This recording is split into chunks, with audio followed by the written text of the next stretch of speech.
এবার আপনি আমাদেরকে কল্পনা করবেন, আমাদেরকে, আপনাদেরকে বলিনি, আলেম ওলামাদেরকে, ইসলামী দলকে, ইসলামী সংগঠনকে, মসজিদ কমিটিকে, মসজিদে মাদ্রাসায়, যে কোনো জায়গায়, আমি আপনাদের কথা বলিনি, সেকুলারদের কথা বলিনি, আলেম ওলামাদের কথা বলতেছি, মসজিদের কথা বলতেছি, মাদ্রাসার কথা বলতেছি, ইসলামী দল, ইসলামী সংগঠনের কথা বলতেছি। যান, ন্যায়পরায়ণতা দূরবীন দিয়ে খুঁজে ন্যায়পরায়ণতা পাবেন না। সালাত আছে, সিয়াম আছে, হজ আছে, যাকাত আছে, কিন্তু সবাই জালেম। ন্যায়পরায়ণতার বিপরীতটাই হচ্ছে জুলম, জালেম। হয় আমি আমার স্ত্রীর উপর জালেম, না হয় আমার স্ত্রী আমার উপর জালেম, হয় আমি আমার বোনের উপর জালেম। যতজন বোনের হক দেয়নি এরা সব অসৎ, অন্যায়পরায়ণ, এরাই বানু ইসরাইল। এই কারণে এরা গোলাম, এরা কোনোদিন স্বাধীন হতে পারবে না। গোলামির মধ্যেই জীবন যাপন পার হয়ে যাবে, কেননা ধোকাই জীবন, মিথ্যাই জীবন এদের।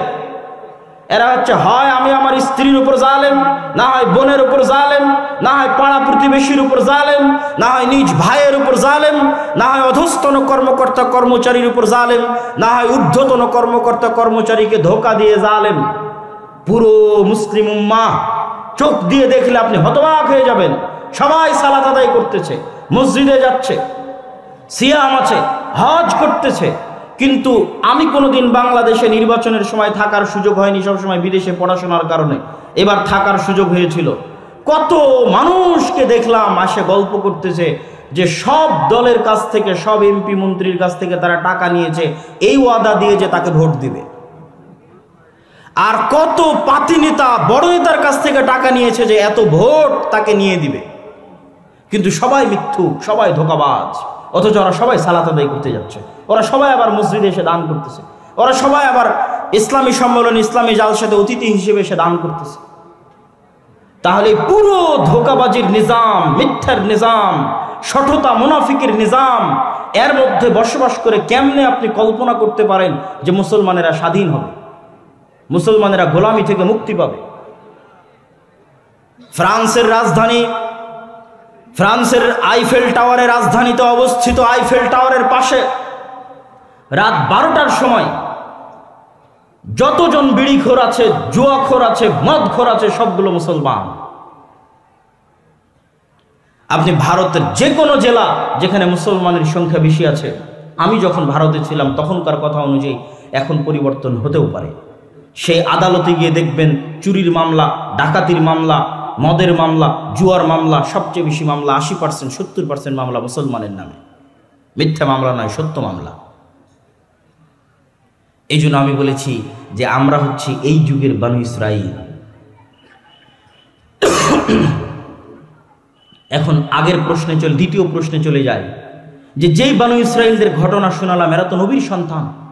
এরা নবীর সন্তান হওয়ার পরেও কিভাবে এত নিম্ন লেভেলে চলে গেল যে মুসা আলাইহিস সালামের সাথে 24 ঘন্টা এই রকমের ধোঁকাবাজি, শঠতা, মিথ্যা দিয়ে তাদের আচরণ পরিপূর্ণ হয়ে গেল কেমনে? এটার উত্তর হচ্ছে আমার ছোট্ট গবেষণা, আমার ছোট্ট চিন্তা ভাবনায় আমি যেটা বুঝেছি, মুসলমানদেরকে দেখে বুঝেছি, তাদেরকে দেখে নয়। আজকের যুগের মুসলমানদেরকে দেখে আমি বুঝেছি মূলত কারণ হচ্ছে এই বানু ইসরাইলেরা ইউসুফ আলাইহিস সালামের মৃত্যুর পর, আমি বলেছিলাম যে ইউসুফ আলাইহিস সালামের মৃত্যুর 300, 350, 400 বছর পর মুসা আলাইহিস সালাম এসেছে। এই ইউসুফ আলাইহিস সালামের মৃত্যুর পর বানু ইসরাইলেরা গোলাম হয়ে যায়, ফেরাউনের গোলাম। ফেরাউনের গোলামি করেছে তারা 300 বছর।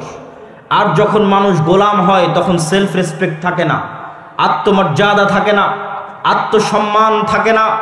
তখন মানুষ বিক্রি হয়ে যায়, অন্তর ছোট হয়ে যায়, ছোট ছোট বিষয় নিয়ে মারামারি করে, মানুষের অন্তর ছোট হয়ে যায় গোলামির কারণে, মানুষের অন্তর নত হয়ে যায় গোলামির কারণে, মানুষের ব্যক্তি সম্মান নষ্ট হয় গোলামির কারণে, মানুষের ব্যক্তিত্ব, আত্মমর্যাদা, আত্মসম্মান নষ্ট হয় গোলামির কারণে। দলিল আমার কাছ থেকে দলিল হচ্ছে এই জন্যই আল্লাহ সুবহানাহু ওয়া তাআলা মুসা আলাইহিস সালামকে বানু ইসরাইলদের সাথে বড় করেননি। মুসা আলাইহিস সালামকে আল্লাহ বড় করেছেন ফেরাউনের বাড়িতে। ফেরাউনের বাড়িতে মুসা আলাইহিস সালাম স্বাধীনভাবে আত্মমর্যাদা নিয়ে, আত্মসম্মান নিয়ে, ব্যক্তিত্ব নিয়ে রাজপুত্র হিসেবে ফেরাউনের বাড়িতে বড় হয়েছে। ফেরাউনের বাড়িতে বড় হওয়ার কারণেই মুসা আলাইহিস সালাতু ওয়াস সালাম যখন বাড়ি থেকে বের হয়ে দেখছেন 25-30 বছর বয়স যে একজন ফেরাউনের লোক একজন বানু ইসরাইলের লোকের উপর অত্যাচার করতেছে, তখন মুসা আলাইহিস সালাম এক থাপ্পড়ে ফেরাউনের লোককে মেরে ফেলে দিয়েছেন। এই থাপ্পড় দেওয়ার জাজবা কোনো গোলামের থাকতে পারে না। এই থাপ্পড় দেওয়ার জাজবা মুসা আলাইহিস সালামের মধ্যে এই জন্যই এসেছে যে উনি স্বাধীনভাবে ফেরাউনের বাড়িতে বড় হয়েছেন। আল্লাহ সুবহানাহু ওয়া তাআলা এই জন্যই ওনাকে বানু ইসরাইলের সাথে বড় করেনি, কিন্তু উনি তো স্বাধীনভাবে আত্মমর্যাদা নিয়ে বড় হলেন, কিন্তু যাদের উনি নবী এরা তো 300 বছর থেকে গোলাম। এই জন্য কথায় কথায় এদের আচরণ দেখেন, নবীকে বলতেছে তোমার আল্লাহকে না দেখলে ঈমান আনবো না, নবীকে বলতেছে এক খাবার প্রতিদিন ভালো লাগে না, নবীকে বলতেছে তুমি যাওয়ার তোমার আল্লাহ গিয়ে যুদ্ধ করো, তারপরে জয় হলে আমরা আসবো। এই ধরনের কথা একজন নবীর সাথে কেমনে যায়? নবী ব্যক্তিত্ব, আত্মমর্যাদা, আত্মসম্মান, সত্যবাদিতা, আমানতদারিতা, ন্যায়পরায়ণতার বৈশিষ্ট্যে বড় হয়েছে, আর এরা গোলামির জীবনযাপন করেছে। এই জন্য এদেরকে উনি চালাতে পারেননি। আমরা মুসলমানেরা আমাদেরও স্বভাব এতটা নিকৃষ্ট, এতটা খারাপ, এতটা জঘন্য ছিল না, কিন্তু দীর্ঘ 200, 250, 300 বছরের ব্রিটিশদের গোলামি আমাদেরকে মিথ্যুক, দুর্নীতিবাজ, ধোঁকাবাজ, ফাঁকিবাজ বানিয়ে ছেড়েছে। আমাদের রক্তের মধ্যে মিথ্যা, ধোঁকা, দুর্নীতি এবং ফাঁকি ঢুকে গেছে গোলামি করতে করতে। আপনাদের RS পর্চার আগের CS এবং SA পর্চা খুলে দেখেন, আপনারা জমির মালিকই ছিলেন না। ওখানে তাদের নাম লেখা আছে যে জমিদারের নামে কর এবং খাজনা দেওয়া হতো, জমির মালিকই ছিলেন না। ব্রিটিশরা পিটিয়ে নীল চাষ করাতো এই অঞ্চলের মানুষকে, আর ডিভাইড অ্যান্ড রুলস, একজনকে আরেকজনের বিরুদ্ধে লাগিয়ে রেখে শাসন করত। তো একজন আরেকজনের বিরুদ্ধে লাগতে লাগতে, মারামারি করতে করতে অন্তর ছোট হয়ে গেছে, জাতিগতভাবে অন্তর ছোট হয়ে গেছে। তার প্রমাণ সাধারণ মানুষ বাদ, আপনি আলেম ওলামাকে দেখেন না মঞ্চে উঠে, স্টেজে উঠে কিভাবে গালাগালি করে। আলেম ওলামাদের দেখলে আপনি বুঝতে পারবেন যে ব্যক্তিত্ব, আত্মসম্মান, আত্মমর্যাদা জাতি হিসেবে আমাদের কোথায়।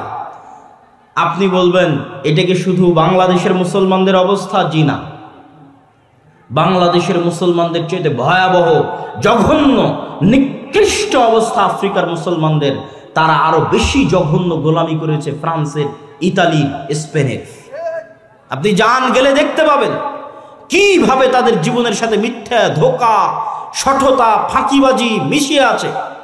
ইতালি আর ফ্রান্সের রাস্তায় যত চোর আছে, যত ডাকাত আছে, যত ছিনতাইকারী আছে, তার বেশিরভাগ মুসলমান।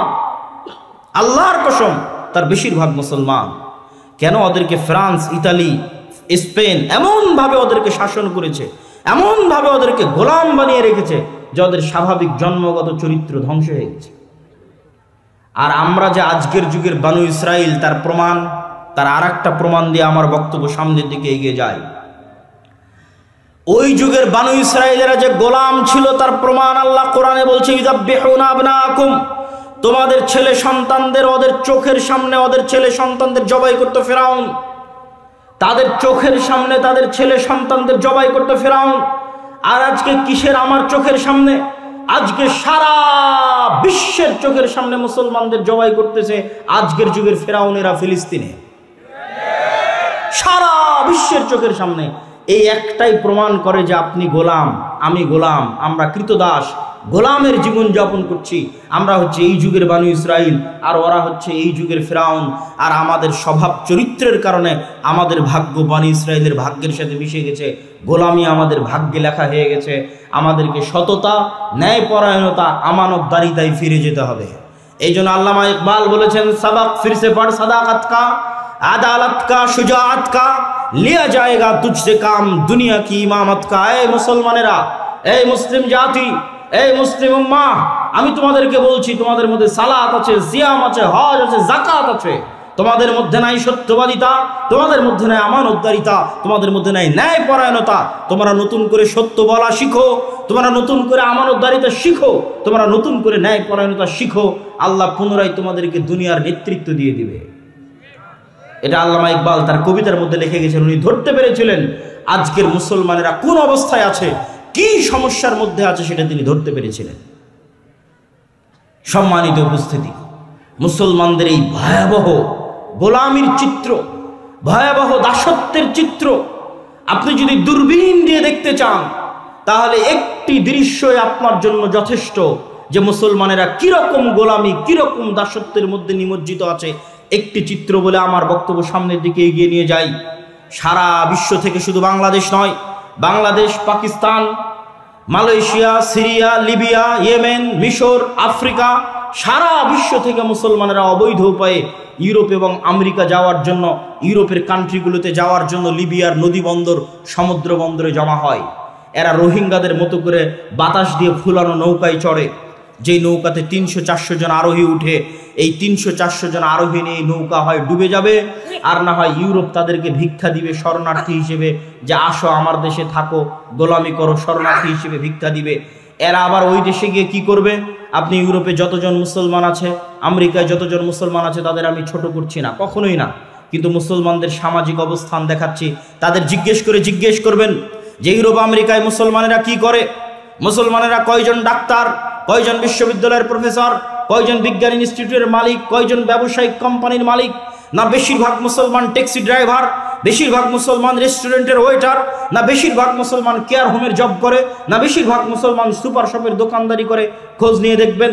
আর একটা ইহুদি পল্লীতে খোঁজ নিয়ে দেখবেন, ওই ইহুদি পল্লীতে যদি 300 জন বসবাস করে, তাহলে ওই ইহুদি পল্লীর 300 জনের 300 জন ইহুদি, 300 জনই হয় ডাক্তার, না হয় মেডিকেলের প্রফেসর, না হয় কোম্পানির মালিক, না হয় ব্যাংকের মালিক। আর মুসলমানেরা হচ্ছে সমাজের 3য় শ্রেণীর নাগরিক।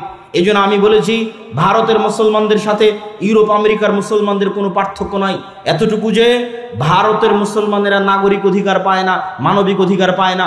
ইউরোপ আমেরিকার মুসলমানেরা নাগরিক আর মানবিক অধিকার পায়, ন্যূনতম হলেও পায়। কিন্তু পার্থক্য কি? ভারতের মুসলমানেরাও যেমন আপনি খুঁজে দেখবেন, না ডাক্তার, না ইঞ্জিনিয়ার, না মেডিকেলের প্রফেসর, সব হচ্ছে দুবাই, দিল্লি, কেরালা, মুম্বাই, এগুলোতে গিয়ে মিস্ত্রিগিরি করে, যোগালিগিরি করে, লেবারিগিরি করে। ওই একই লেভেলে মুসলমানরা ইউরোপ এবং আমেরিকায় কাজ করে। এটা হচ্ছে মুসলমানদের গোলামির চিহ্ন। মুসলমানদের শিক্ষাগত অধপতন, শিক্ষাগত অযোগ্যতা এবং চারিত্রিক অধপতন তাদের ভাগ্যে গোলামি লিখে দিয়েছে। তাদের ভাগ্যে গোলামি নিয়ে এসেছে শিক্ষাগত অধপতন এবং চারিত্রিক অধপতন। মুসলিম বিশ্বের যারা বড় বড় ধনী দেশ আছে, তারা তাদের যে কয় টাকা ইনকাম হয়, সে কয় টাকা পর্যটন আর বিনোদনের জন্য ব্যয় করে। আর আমাদের মতো যেগুলো 3য় বিশ্বের মুসলিম দেশ আছে, এরা টাকা দিয়ে রাস্তাঘাট, ব্রিজ, কালভার্ট তৈরি করে, শিক্ষার পিছনে বিনিয়োগ নাই, অর্থনৈতিক উন্নয়নের পিছনে, ব্যবসায়িক প্রতিষ্ঠানের পিছনে, নতুন ব্যবসায়িক খাতের পিছনে, স্বাস্থ্য সেবার পিছনে বিনিয়োগ কম। আর যারা মসজিদের কমিটি আছে, তারাও যদি 10 টাকা, 500 টাকা, আজকের মসজিদ কমিটি উন্নয়নের জন্য সম্মেলন করেছে, তারাও টাকা নিয়ে গিয়ে মসজিদে এসি লাগাবে, টাইলস লাগাবে, মসজিদে ছাদ দিবে, সব কিছু করবে, কিন্তু মসজিদে শিক্ষার ব্যবস্থা করবে না। তাহলে সারা বিশ্বের মুসলমানদের কাছে শিক্ষা 2 নাম্বার, আর ইউরোপ আর আমেরিকার কাছে শিক্ষা 1 নাম্বার। বাংলাদেশে ব্রাক কয়টা এরকম জালসা আয়োজন করেছে? খ্রিস্টান মিশনারি কয়টা এরকম জালসা আয়োজন করেছে? ব্রাক কি করে? 25 থেকে 30 হাজার স্কুল চালায়। খ্রিস্টান মিশনারি কি করে? সবচেয়ে দামি এবং শ্রেষ্ঠ স্কুল পরিচালনা করে। আর আমরা হুজুগে বাঙালি, আমরা মনে করি এরকম একটা জালসা সম্মেলন করব, এতেই দিনের অনেক উপকার হবে। 12 বছর সিলেবাসে যা পড়বে তাই 1 ঘন্টার বক্তব্যে সমাধান হবে। 12 বছর সিলেবাসে ইসলাম বিদ্বেষী জিনিস পড়বে, ধর্ম বিদ্বেষী জিনিস পড়বে, আমি 1 ঘন্টার বক্তব্য দিয়ে কি করব? মুসলমানেরা কখনোই সিস্টেম তৈরি করা জানে না। মুসলমানেরা জানে শুধু রিয়্যাক্ট করা, প্রতিক্রিয়া দেখানো। প্রতিক্রিয়া দেখানো আর কাজ করা, সিস্টেম তৈরি করার মধ্যে কি পার্থক্য আমি ছোট্ট উদাহরণ দিয়ে বুঝিয়ে দিই। এই বক্তব্যগুলো, এই আলোচনাগুলো মূলত আলেম ওলামা, শিক্ষিত শ্রেণী, ইসলামী দল, ইসলামী সংগঠন যারা করে তাদের চিন্তা করা উচিত, তাদের চিন্তার খোরাক। কিন্তু যেহেতু আলোচনা করতে এসেছি, সেহেতু উদাহরণ হিসেবে আপনাদের সামনে বলে যাচ্ছি। ধরেন পাশের বাড়ির ছাগল যদি আপনার গাছ খেয়ে ফেলে, তাহলে প্রতিক্রিয়া হচ্ছে আপনি চিল্লাচিল্লি করবেন, গালাগালি করবেন। তারপরে ছাগল 5 দিন আসবে না, 5 দিন পর আবার ছাগল আসবে, আপনি আবার চিল্লাচিল্লি করবেন, গালাগালি করবেন। এটার নাম প্রতিক্রিয়া। আর অ্যাক্ট কি, কাজ কি, সিস্টেম কি? আপনি ওই গাছটা বেড়া দিয়ে ঘিরে দিবেন, তার পাশে আরো বড় প্রাচীর দিয়ে ঘিরে দিবেন, যেন ওই ছাগল আর কোনোদিন এই গাছের কাছে আসতেই না পারে। এটা হচ্ছে কাজ। মুসলমানেরা সবসময় কি করে? হুট করে একদিন দেখলো ফেসবুকে কেউ আল্লাহর নবীকে গালি দিয়েছে, রাস্তাঘাট মাঠঘাট গরম করে লিল্লাহি তাকবীর দিয়ে মিছিল মিটিং করে 5 দিন 10 দিন পর আবার ঘুমিয়ে যাবে। কথা আমার বুঝতে পারেননি? 5 দিন 10 দিন পর ঘুমিয়ে যাবে। 5 বছর পর ঘুম থেকে উঠে দেখবে সিলেবাসের মধ্যে LGBTQ, সিলেবাসের মধ্যে ট্রান্সজেন্ডার, সিলেবাসের মধ্যে সমকামিতা, আবার লাফ দিয়ে উঠে রাস্তাঘাট মিছিল মিটিং একাকার। 10 দিন পর আবার ঘুমিয়ে যাবে। এটা হচ্ছে প্রতিক্রিয়া।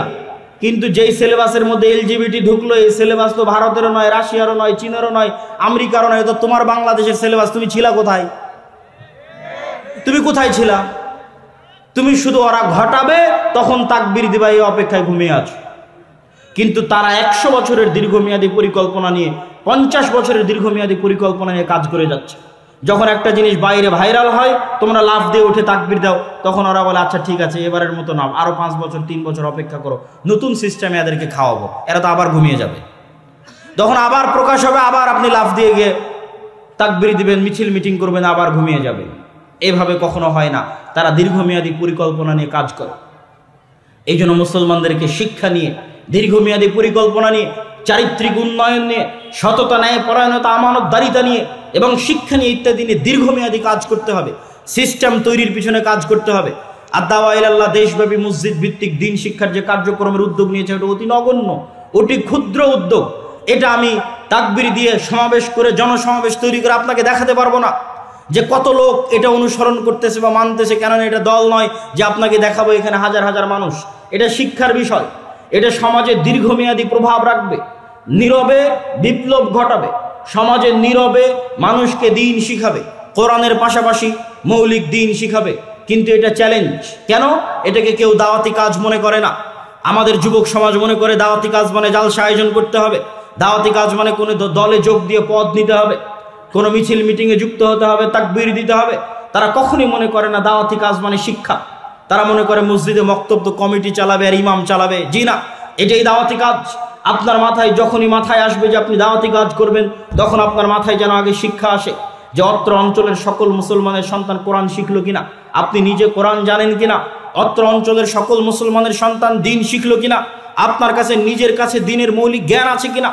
না থাকলে বাড়ি বাড়ি গিয়ে দাওয়াত দিয়ে দিয়ে কমিটিকে বুঝিয়ে ওই বাচ্চাদেরকে মসজিদে নিয়ে এসে আর দাওয়া ইলাল্লাহর সহযোগিতা নিয়ে, ট্রেনিং নিয়ে উক্ত মসজিদে দিন শিক্ষার ব্যবস্থা বাস্তবায়ন করবেন। এটাই দাওয়াতি কাজ।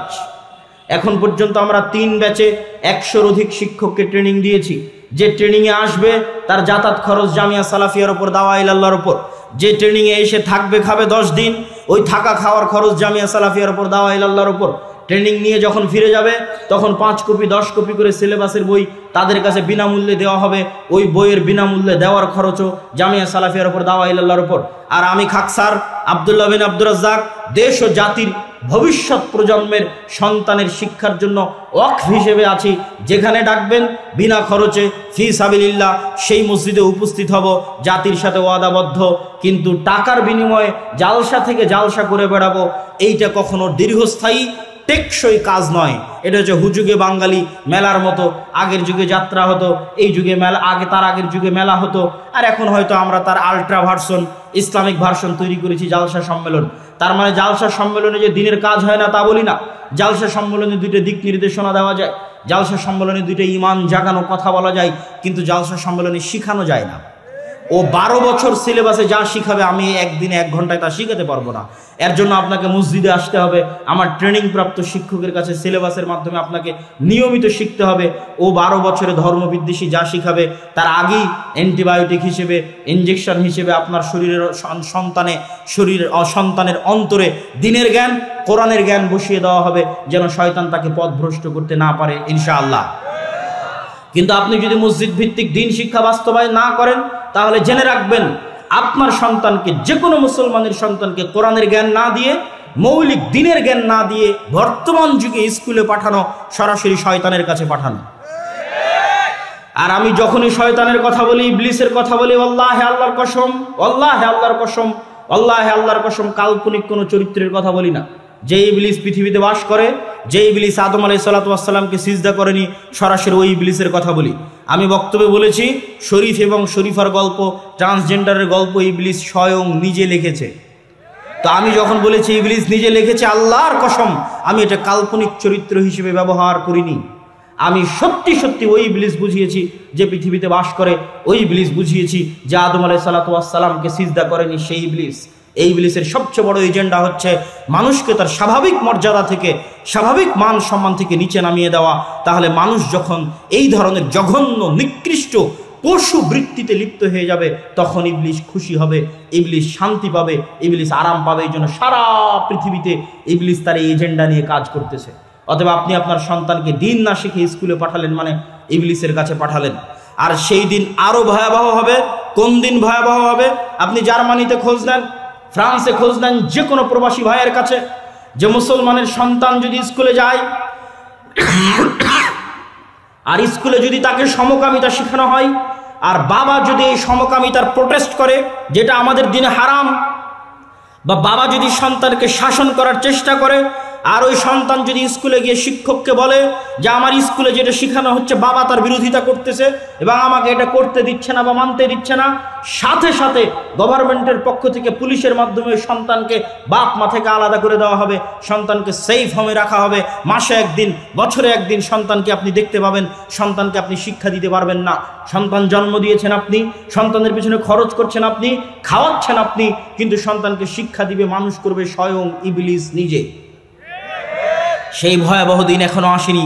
ওই ভয়াবহ দিন আসার আগে এখনো যতদিন আপনাদের মসজিদগুলো আছে, এই মসজিদগুলোতে দিন শিক্ষার ব্যবস্থাকে শক্তিশালী করেন।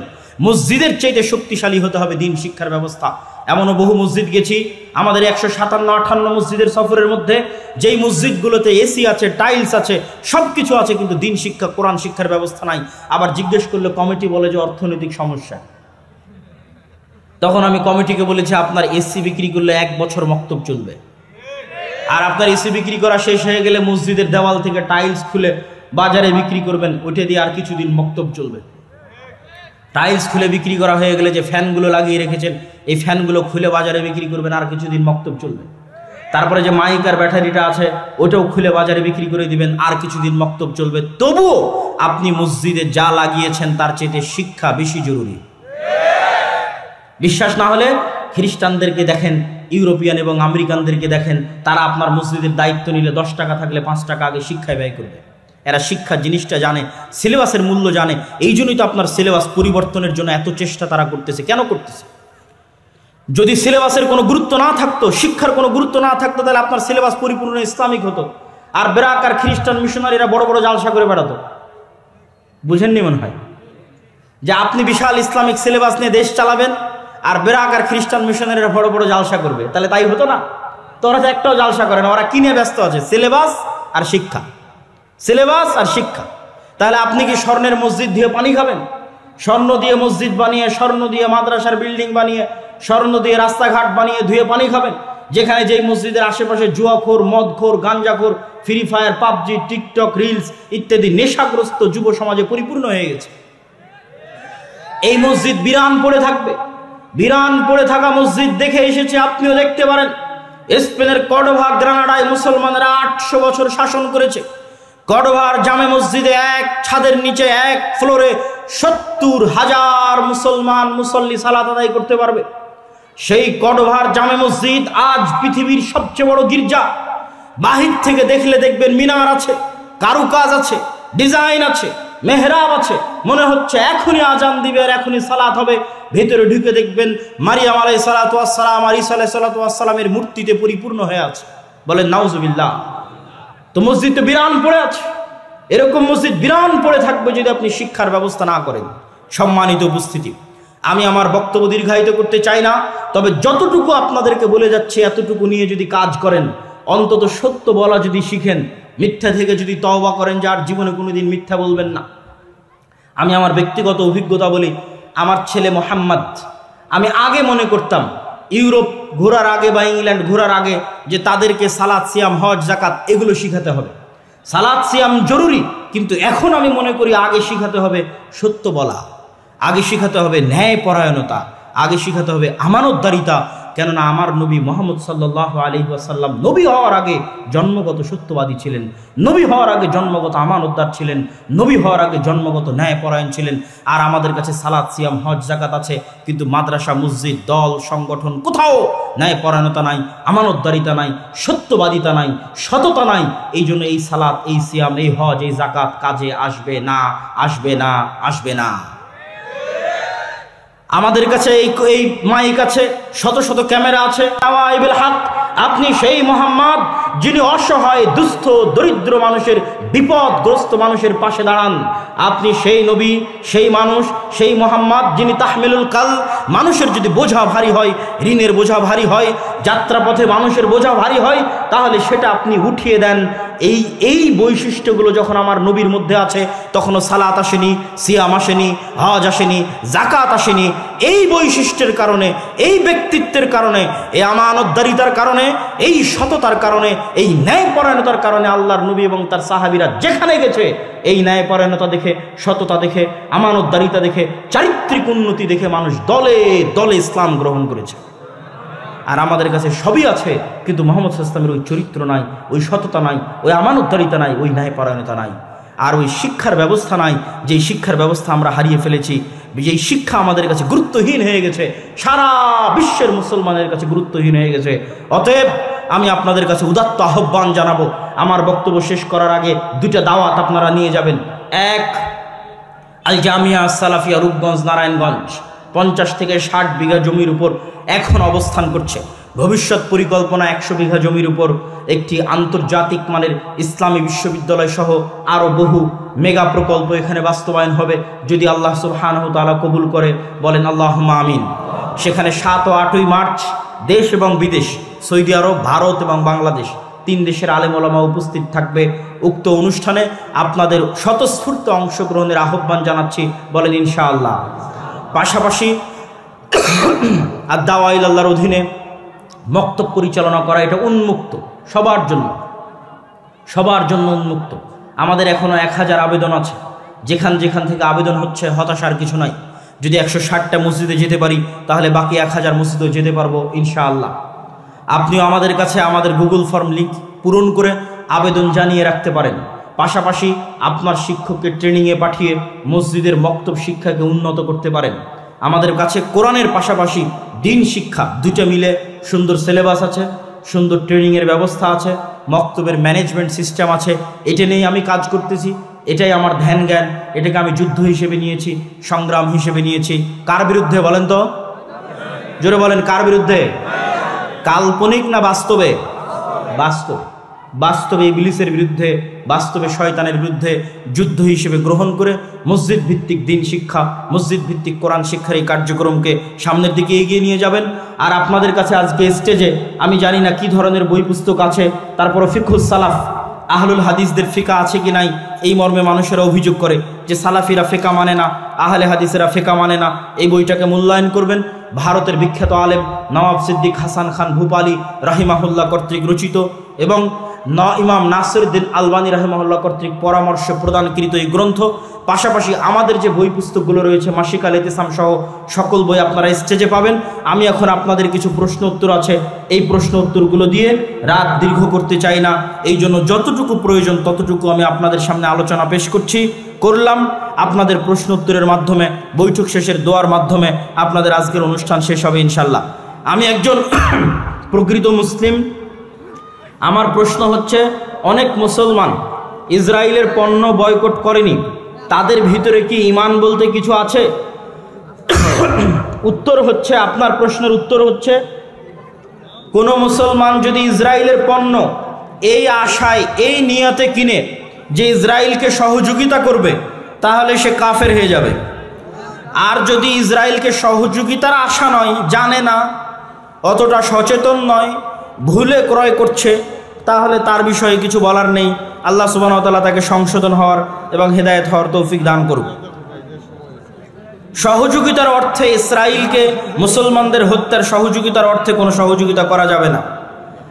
আমার নাম রকি, আমার নামের অর্থ মহিমান্বিত। আমার প্রশ্ন হলো, রকি নাম রাখা যাবে কি?